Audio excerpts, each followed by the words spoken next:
463 تمريره وفقدناها 92 وهم 87 مقابل 71. مره ثانيه محاوله هنا مرموش، حلوه مرموش، حلوه. قال لك انا هو انا اللي يعمل الكوره. خلاص مررت كتير ووصلنا كتير، ولكن عمر مرموش هنا كرة من كرات البريمير ليج، من كرات الدوري الانجليزي الممتاز.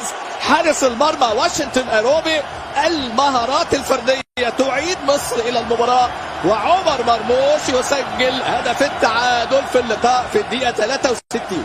شوف الكرة امامنا اتنقلت، استلام عمر مرموش. المره دي بقى قال لك مش هدي لحد، انا اخدم نفسك بنفسك، وخدم نفسه بنفسه. الكرة اتلعبت اهي، اوجد لنفسه المساحه وخد القرار. زاويه صعبه قوي، لكن كرة قويه، كرة جميله من عمر مرموش امامنا اهو في سقف الشبكه، يقول لها خش، ودخلت على طول، وهدف التعادل المصري. مارينيكا، هجمه مصريه في هذا الوقت المهم. ادي على امامنا عمر مرموش، ابراهيم عادل حرك له زيزو، ابراهيم اختار التسديد.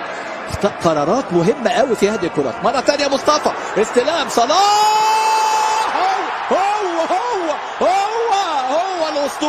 هو الاسطوره. ومين غيرك يا محمد يا صلاح؟ مين غيرك يفرح الشعب المصري ويفرح الجماهير المصريه ويسجل في هذا الوقت القاتل؟ هي واحده مع الاسطوره، مع محمد صلاح، وحلم اللقب الثامن ورحله نحو اللقب الثامن هي باصرار وبرغبه الكبار. عمر مرموش، دوري الانجليزي، مانشستر سيتي في الدقيقه 64، ونجم الريدز نجم ليفربول يسجل في الدقيقه الاولى بالوقت بدل الضائع في هذه المباراه. قط الواحد، لكن بص الكوره امامنا، بص محمد صلاح، هي واحده. بص تين ايدج هديبي معاه في كل كوره. المره دي المره الوحيده حضر على كورته، واشنطن أريبي امامنا.